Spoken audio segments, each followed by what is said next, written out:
Kang's Council and the Multiversal War. Ant-Man and the Wasp, Quantumania introduced Kang the Conqueror as Phase 5's primary threat. But the real horror came in the post-credits scene, revealing the Council of Kangs, thousands of Kang variants assembled in a massive arena watching Kang's defeat in the quantum realm.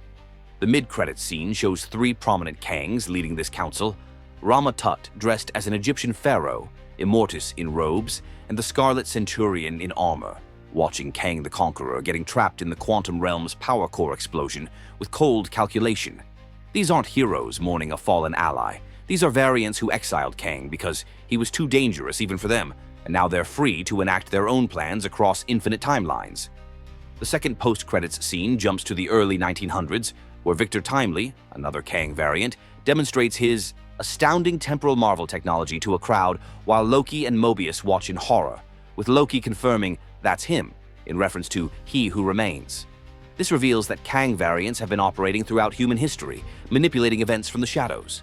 Scott Lang's victory over one Kang means nothing when thousands more exist, each one a time-traveling conqueror from the 31st century with functionally unstoppable technology. And Scott's final scene shows him wondering if he really won, or if Kang manipulated him, suggesting the Council may have orchestrated events to test the Avengers before launching their true invasion. By the way, if you like MCU foreshadowing content like this, I would really appreciate it if you could subscribe. Thank you very much. Loki's Eternal Burden and Timeline Sacrifice. Loki Season 2's finale delivered the most tragic hero moment in MCU history, when Loki destroyed the temporal loom and became the living anchor holding the entire multiverse together, transforming from the god of mischief into the god of stories. After spending what the show implies was centuries trying to fix the temporal loom by repeatedly time-slipping back to moments before its destruction, Loki discovered the horrifying truth that the loom was always designed to fail, forcing a choice between killing Sylvie to preserve the sacred timeline or destroying the loom and allowing multiversal war. Loki chose a third option. He walked into lethal temporal radiation, used his powers to shatter the loom, caught all the dying timeline branches, and revived them with his own magic, before carrying them to the end of time where he sits on a throne, weaving the timelines into Yggdrasil using his body as the living loom. The foreshadowing is devastatingly dark. Loki is now completely alone for all eternity, unable to interact with Mobius, Sylvie, or anyone else, watching infinite stories but unable to participate, bearing the burden Mobius described as "most purpose is more burden than glory."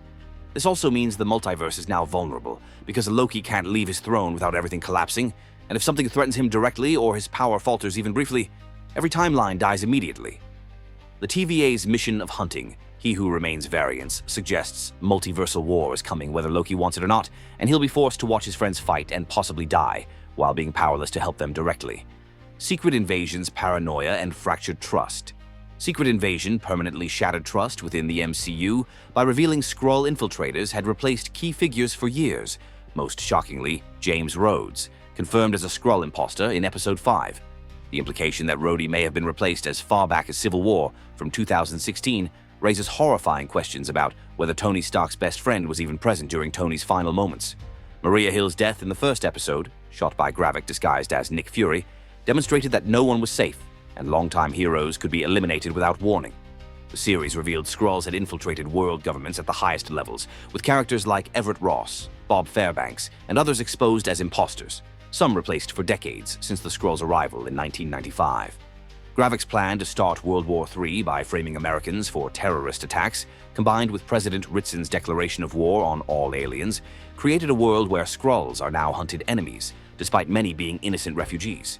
Nick Fury's ultimate failure to prevent the creation of super Skrulls like Gravik and Gaia, who possess combined powers of multiple Avengers, means the power balance has fundamentally shifted.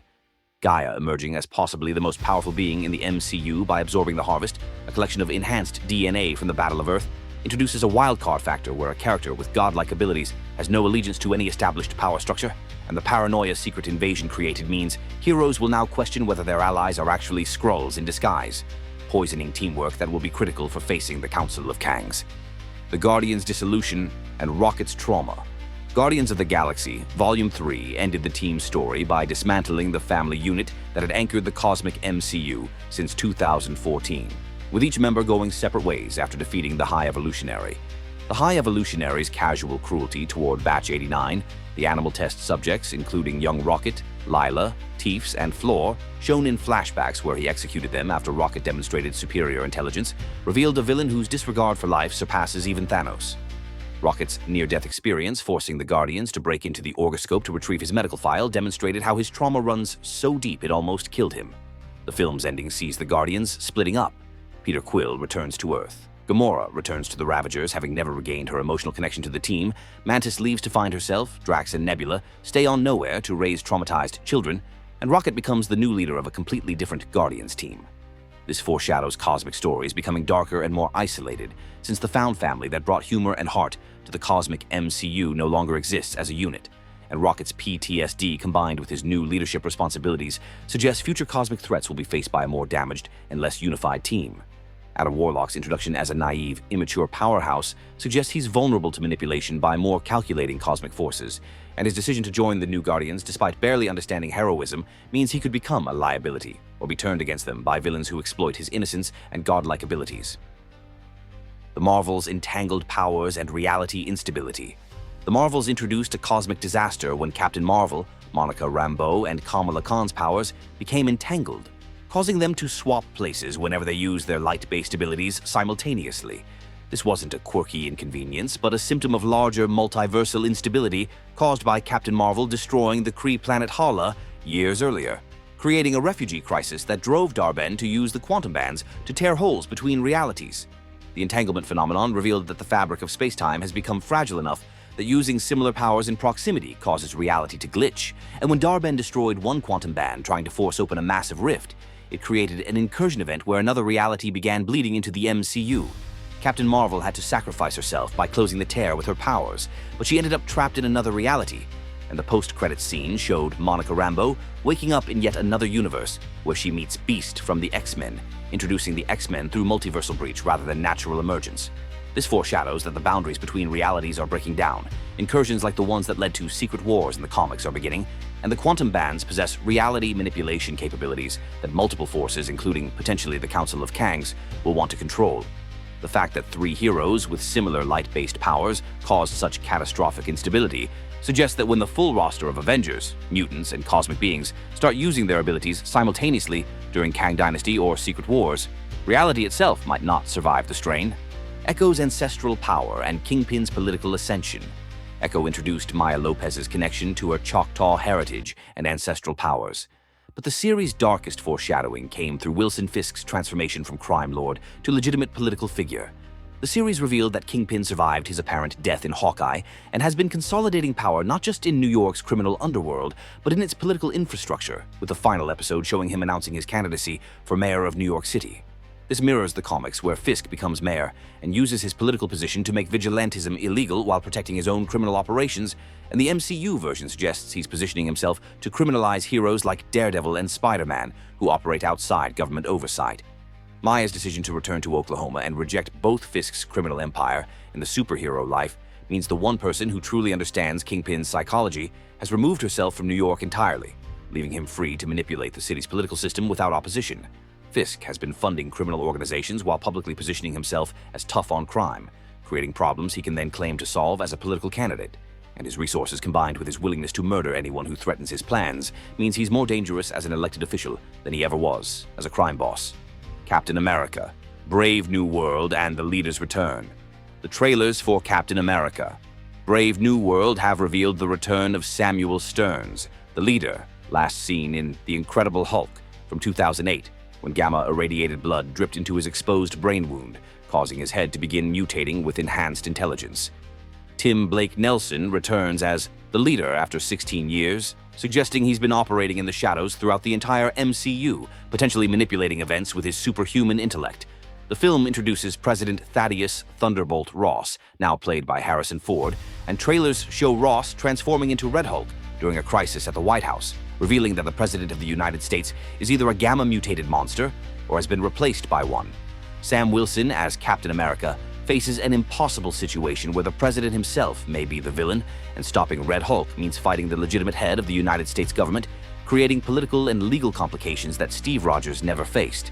The leader's genius-level intellect combined with President Ross's political authority and Red Hulk's physical power creates a trifecta of threats that Sam Wilson isn't equipped to handle alone.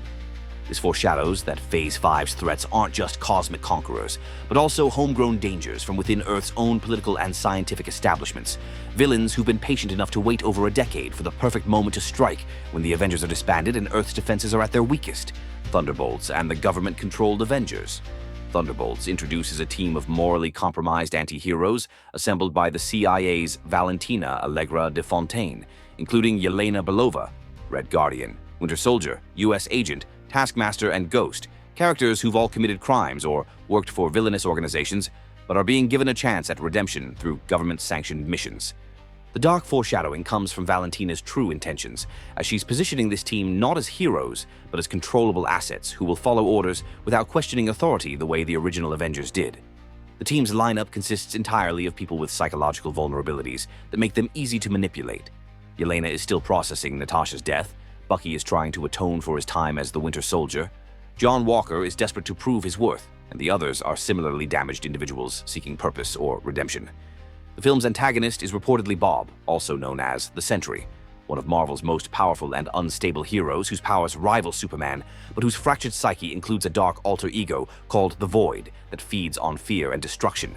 If the government has been hiding or experimenting on someone as powerful as Sentry, it suggests there are more enhanced individuals being held in secret facilities, and the Thunderbolts may discover they're not heroes at all, but prisoners with slightly longer leashes. This foreshadows a future where superheroes exist only as government weapons rather than independent protectors, where people like Sam Wilson who refuse to follow orders become enemies of the state, and where the legacy of the Avengers is perverted into something Tony Stark and Steve Rogers would never recognize: Deadpool and Wolverine and multiverse collapse. Deadpool and Wolverine brought the Merc with a mouth into the MCU through multiversal shenanigans.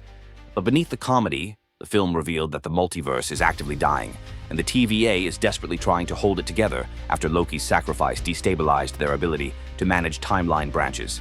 The film's villain, Cassandra Nova, is Charles Xavier's evil twin sister with reality-warping psychic powers, exiled to the Void, the space between timelines where the TVA dumps pruned variants and deleted realities.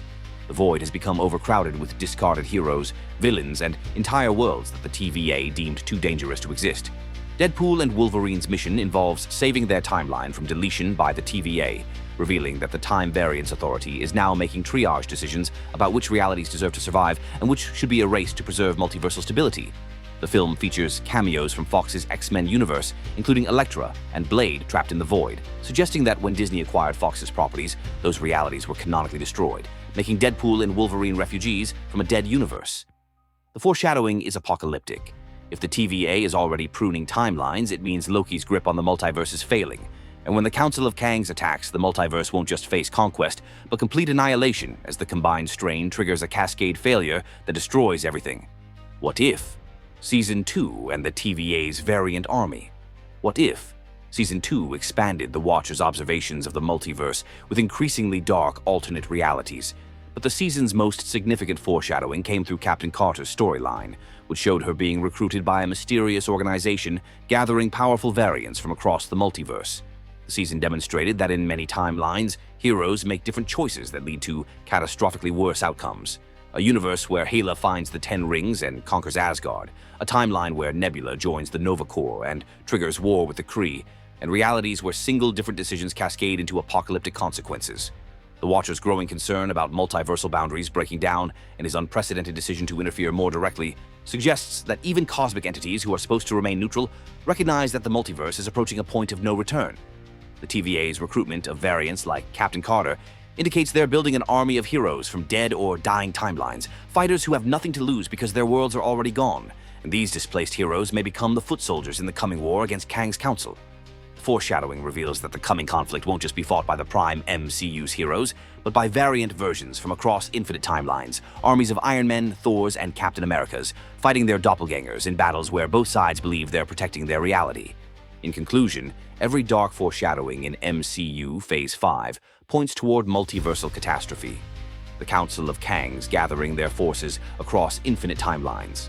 Loki trapped for eternity, holding the multiverse together while unable to help anyone. Secret Invasion's paranoia, permanently fracturing trust between heroes and creating god-tier super Skrulls. The Guardians disbanded, leaving the cosmic MCU without its emotional core. The Marvels revealing reality boundaries are collapsing and incursions have begun. Echo showing Kingpin's rise to political power. Captain America. Brave New World bringing back the leader and revealing President Ross's Red Hulk. Thunderbolts creating government-controlled anti-heroes who could become weapons against independent heroes. Deadpool and Wolverine exposing that the TVA is pruning dying timelines. What If? Season 2 demonstrating that variant armies are being assembled for multiversal war. These aren't isolated storylines, they're building blocks for the darkest period in MCU history. Phase 5 stripped away the optimism that defined the Infinity Saga and replaced it with isolation, paranoia, sacrifice, and inevitable multiversal war. Kang's defeat in Quantumania wasn't a victory, it was permission for thousands of variants to begin their conquest. Loki's sacrifice wasn't heroic salvation, it was eternal imprisonment. Secret Invasion didn't end with restored trust, it ended with permanent suspicion and alien genocide. The Guardians didn't ride off into the sunset together, they scattered broken and traumatized. The Marvels didn't fix reality's problems, they revealed how close everything is to complete collapse.